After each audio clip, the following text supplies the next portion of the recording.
of disaster management. So your first chapter is introduction. Do you remember?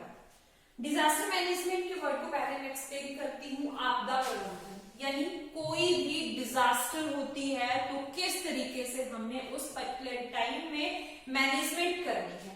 ठीक है, तो first chapter के जो की पॉइंट्स हैं उनको मैं यहाँ पे डिस्क्राइब करूंगी, साथ में जो एनसीईआरटी के आपके क्वेश्चंस रहेंगे उन्हें भी यहाँ पे डिस्क्राइब करूंगी. So people have been living with risk ever since they first joined efforts, shared resources and assumed responsibilities in social groups.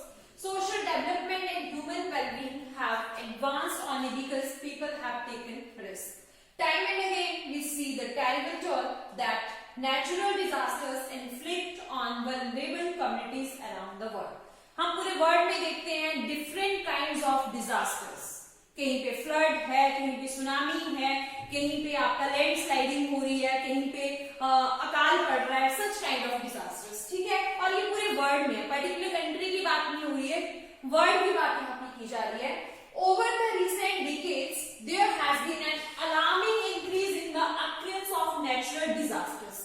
Underline करेंगे इस लाइन को, कहा कि ओवर द रिसेंट डिकेड्स, जब से हमने बहुत ज्यादा टेक्नोलॉजिकल डेवलपमेंट करी तब से पूरे वर्ल्ड में किस चीज में बहुत ज्यादा इजाफा हुआ है? Alarming increase in the occurrence of natural disasters. प्राकृतिक जो भी आपदाएं हैं उनमें बहुत ही ज्यादा बढ़ोतरी हुई है. And the magnitude of the social economic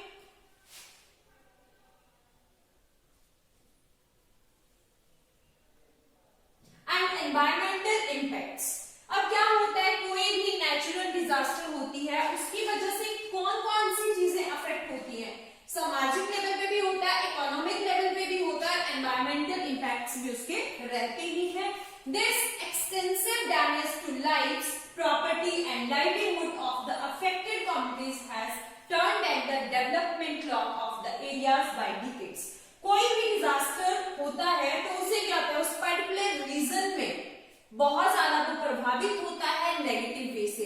और जितनी भी एडवांसमेंट वहां पे हुई होती है, जितनी भी डेवलपमेंट वहां पे हुई होती है, वो सारी की सारी कई दशक पीछे जो है वो हम चले जाते हैं. इसमें जो एक इंपॉर्टेंट कीवर्ड आप देखेंगे, इंपॉर्टेंट जो इस चैप्टर में आपका रहता है, that is the recent Kumbakonam fire tragedy. Underline कर लेंगे, 1 मार्क्स में ये क्वेश्चन आपसे पूछा जा सकता है कि जो कुंभकोणम फायर ट्रेजेडी हुई थी वो कहां पे हुई थी?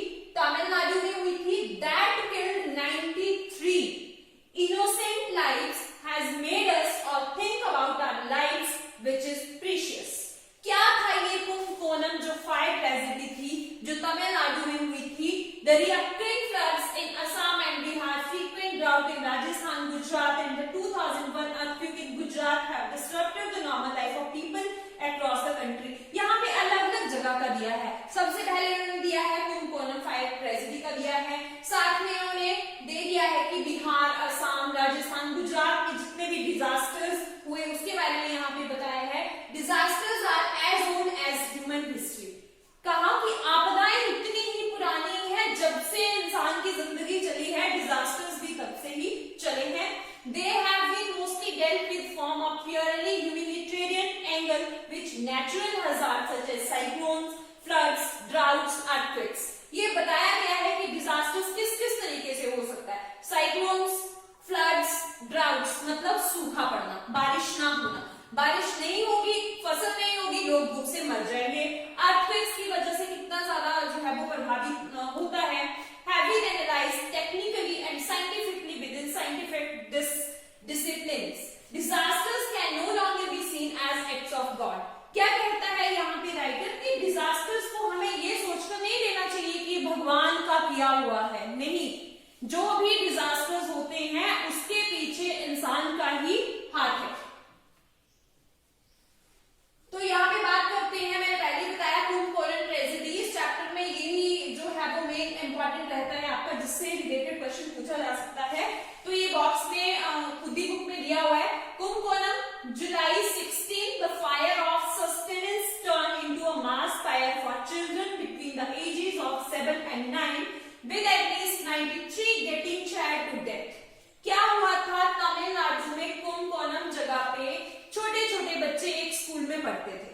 ठीक है, वहां पे उन बच्चों के लिए मिड डे मील तैयार किया जा रहा था और मिड डे मील तैयार करते करते क्या हो गया, आग लगी। आग लगी तो जो स्कूल था उसकी जो छत थी वो किससे बनी हुई थी, घास से बनी थी, और घास से बनने की वजह से आग एकदम जो थी वो छत को लगी और वो जलती हुई छत उन बच्चों के ऊपर गिर गई और वो बच्चे जो थे वो बाहर नहीं निकल सके। तो कितने बच्चे जो थे वो यहाँ पे उनकी डेथ हो गई थी, तो देखेंगे एटलीस्ट, और ये सिर्फ एक रिकॉर्ड है, कोई ये पर्टिकुलर नहीं है, हो सकता है इससे ज्यादा बच्चों की भी डेथ हुई होगी। 93 getting chariot to death trapped in their blazing thatched roof classrooms in Saraswati Primary School. The fire started in a kitchen. Kitchen में आग लगी थी on the ground floor. कहाँ था किचन, ग्राउंड फ्लोर पे था। When the midday meal for children was being cooked, firefighters said that the victims stood no chance of survival as the blazing thatched roof collapsed on the trapped children. क्या कहते हैं fire fighters कि जब वो आग बुझाने के लिए वहां पे पहुंचे थे तो उनके लिए बच्चों को बचाना बहुत ही मुश्किल था। क्यों मुश्किल था, क्योंकि वो जो पूरी छत थी, आग से लगी हुई छत जो थी वो उन बच्चों के ऊपर गिर गई थी और बच्चे जो थे वो पूरी तरह से जलकर राख हो चुके थे। तो ये एक बहुत बड़ा एग्जाम्पल है हमारी कंट्री का कि कितनी ज्यादा नेग्लिजेंसी जो है वो छोटे छोटे बच्चों से की जाती है। ठीक है, अब चलते हैं जो एनसीईआरटी के क्वेश्चन आंसर्स आपको रहते हैं इस चैप्टर के। So first question is what was Kumbakonam configuration, ये अभी मैंने आपको डिस्क्राइब किया है।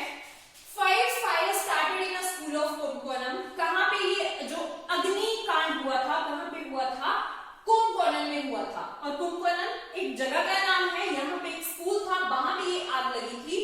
It was for when the mid day meal for children was being prepared, कब ये आग लगी थी, जब छोटे छोटे बच्चों के लिए मिड डे मील बनाया जा रहा था। The roof of the school was made of straw, जो स्कूल की छत थी वो घास से बनी हुई थी, सूखी घास से बनी हुई थी। It caught fire at once, एकदम से उस घास को आग लग जाती है and at least 93 children died in this conflagration, और इस वजह से अप्रॉक्सीमेट 93 बच्चे जो हैं वो मौत के घाट उतर जाते हैं। Next question, in what way does a disaster affect any community? discuss, कहते हैं कि जो डिजास्टर है, जो आपदा है, किसी पर्टिकुलर रीजन पे किसी पर्टिकुलर कम्युनिटी को किस तरीके से प्रभावित करती है, कौन से इसके दुष्प्रभाव रहते हैं। तो इन effects of disaster, number 1, there is a loss of life and property.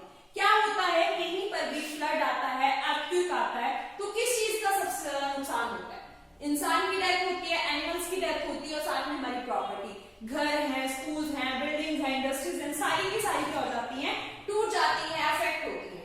Second, growth and development of the affected area retarded for decades. कहीं पर भी मान लेते हैं अर्थक्वेक आता है या फ्लड आता है, तो वहां पे जितनी भी डेवलपमेंट की होगी, सड़कें होंगी, पुल होंगे, वो क्या हो जाएंगे, टूट जाएंगे। तो एक पुल को बनाने के लिए, सड़कों को बनाने के लिए कितना ज्यादा करोड़ों का, लाखों की लागत जो है वो लगती है। तो जब इस तरह की डिजास्टर होती है तो वो पर्टिकुलर रीजन, वो पर्टिकुलर कंट्री जो है वो क्या हो जाती है, बहुत साल पीछे जो है वो उसकी डेवलपमेंट चली जाती है, यानी उस लेवल तक पहुंचाने के लिए फिर से ग्राउंड लेवल से जो है वो काम करना शुरू करना पड़ता है। थर्ड है, people are deprived of the means of employment. कोई भी डिजास्टर होती है तो उस पर्टिकुलर रीजन में बेरोजगारी बहुत ज्यादा बढ़ जाती है, लोगों का जो रोजगार होता है वो छिन जाता है। Number 4, people starve without work. Starve मतलब भूखमरी, जब रोजगार नहीं मिलेगा तो लोग जो है वो भूखमरी से मरते हैं। It ill affects the health of the people. और क्या होता है, जब कोई भी डिजास्टर होगा तो लोगों की हेल्थ के ऊपर भी उसका बुरा प्रभाव पड़ता है। Many people lost their kith and kin, बहुत ज्यादा लोगों के बच्चे, प्रॉपर्टी, एनिमल्स, घर, सब चीजें जो है उनसे छिन जाती है। It takes a lot of time to return to the normal life. Normal जिंदगी को शुरू करने के लिए उस पर्टिकुलर रीजन में बहुत ज्यादा टाइम लग जाता है। लास्ट क्वेश्चन इस चैप्टर का रहता है, what are the duties of school management with regard to fire safety? कि स्कूल मैनेजमेंट